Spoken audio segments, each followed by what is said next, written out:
Pence. We love Mike Pence, and he loves Iowa, too. He loves Iowa. He just left. The Biden-Harris platform will demolish Iowa ethanol. You know that, wiping out the entire industry. And we fought hard for it. You know, we went through the whole thing where we had no demand because of the pandemic. And we all fought hard to keep it going and keep the ethanol going. And we did the 12 months. You know, I did 12 months. Remember, it was 8 months. I said, why not 12? And they couldn't give me a very good answer. But I made it year-round and 15%, right? Up from the 10, 15%. And it's great stuff. And when the market comes back, which is coming back, but in the meantime, you have inexpensive gasoline. That's not so bad, right? That's not so bad. Because nobody ever thought they'd see gasoline with a 2 in the front of it and less. And we've saved all of our energy jobs. And whether we like it or not, when we are having problem with energy, I called Russia and I called Saudi Arabia, and they reduced production by more than 10 million barrels a day. And our entire energy was saved all over the world, frankly. They're not doing it for us, but they're doing it for, let's say, everybody. And we have an incredible country, and we saved our energy industry, our energy jobs, and we are energy independent, and it's a beautiful thing.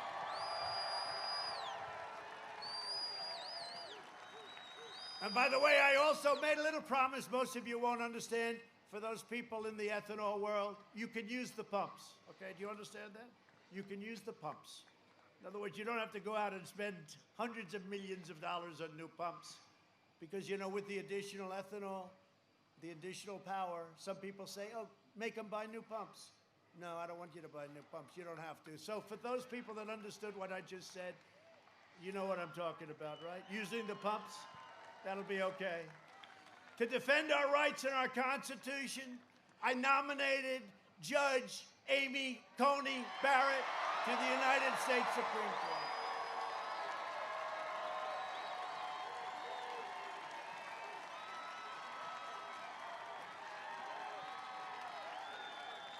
Right? And I'll tell you, you know, I don't mind running against Sleepy Joe, but I wouldn't want to run against her right now. She has to promise. Please promise me, Amy, you'll never run. No, she's been great. She's so outsmarting these people with bad intention. You look at some of the questions that are being asked, and it's so obvious. These are not great chess players, let's face it. Let's face it, they're not great, but they're horrible, just horrible, nasty, and she handles it like nothing. She's a great intellect. And one of the reasons she has a highly respected professor who's been teaching for many years, said she was the single greatest student that he's ever had. And that sold me. You know, I believe in that kind of thing. It's called intelligence. I believe in intelligence.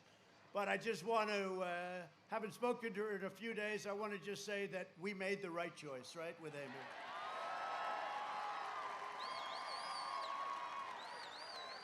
And speaking about making the right choice, you made the right choice a long time ago with a man named Senator Chuck Grassley.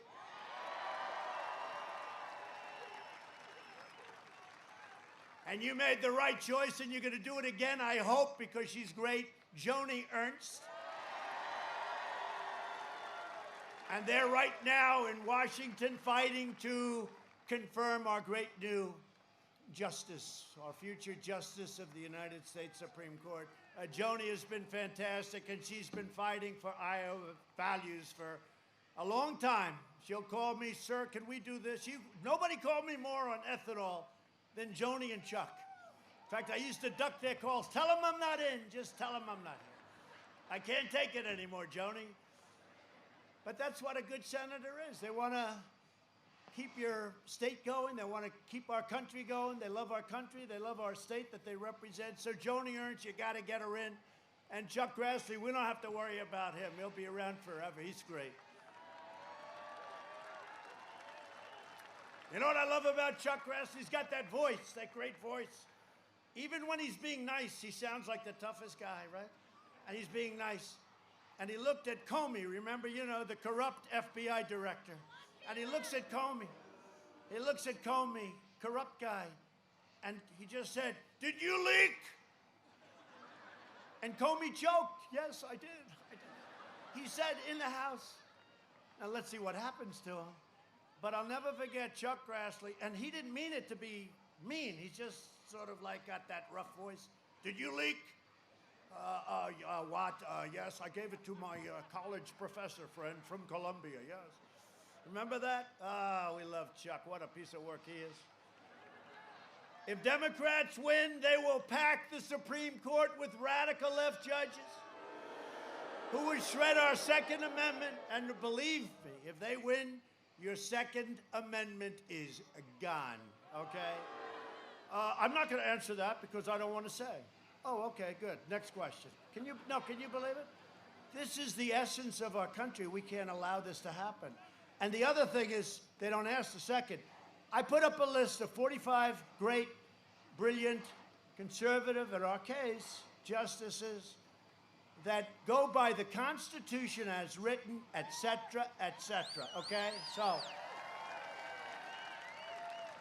he's got to put up the name of justices or judges, whoever he'd pick, to become a justice of the Supreme Court. He's not doing that. They're not asking that question. They don't ask.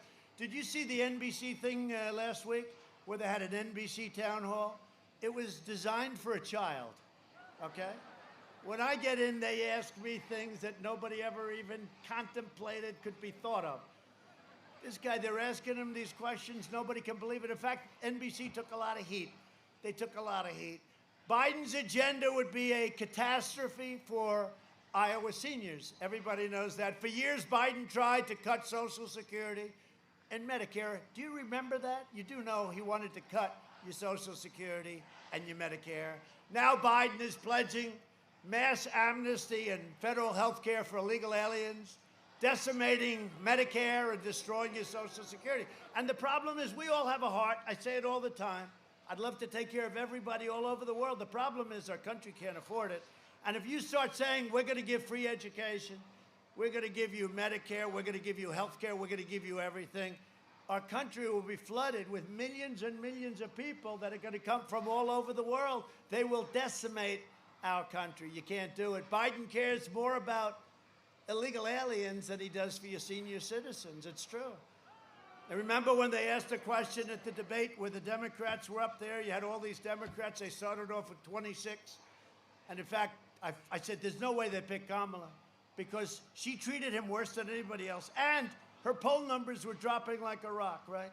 But they asked, who is going to give money, health care, to illegal aliens? And they all raised their hand. Remember Joe? He's looking around. Oh, yeah, he didn't understand the question.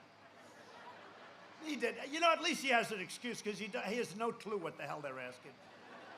But do you remember his position? He was like this.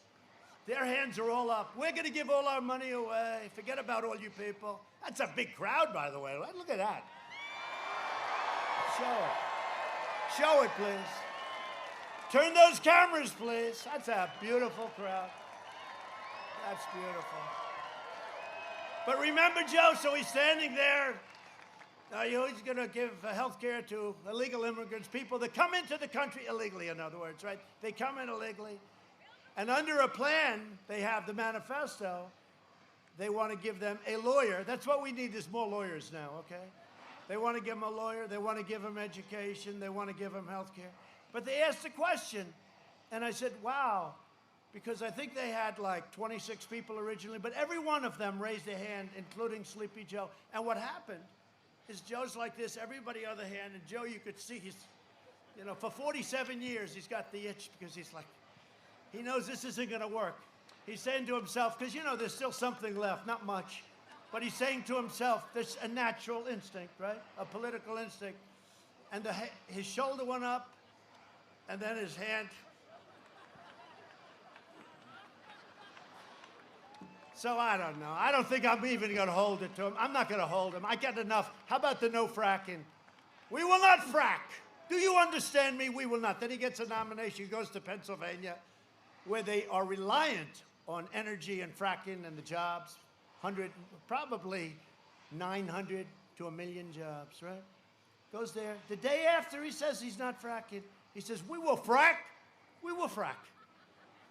And they don't hold it to him. If I ever did that, it would be the end. But never going to be the end for us either, is it? Huh? You know that. Never going to be the end. Because we have something going that nobody has ever had going. We have a relationship with the people that nobody's ever had. Not because, you know, I do think I'm a nice guy. You know, a lot of people, they say suburbia, the suburban. I've saved the suburbs, okay? I've saved the suburbs. Then I heard I'm not doing well with suburban women, okay?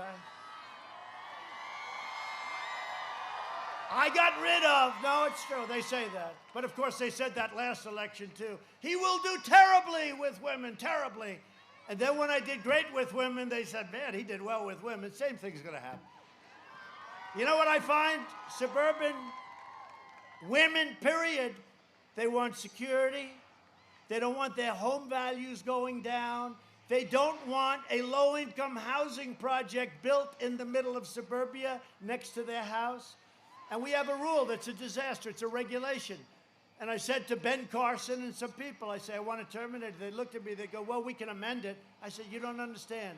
I want it terminated. You all know about it. It's a disaster where they change the zoning and they make it impossible and you end up with low-income housing all over the place. And remember this, 29 to 30% of the people living in suburbia are minorities.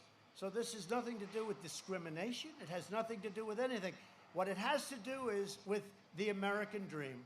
The American dream. We're not going to destroy the American dream for stupid people like Cory Booker. And he was putting Cory Booker in charge. How about that one? That's a beauty. Yeah, he did a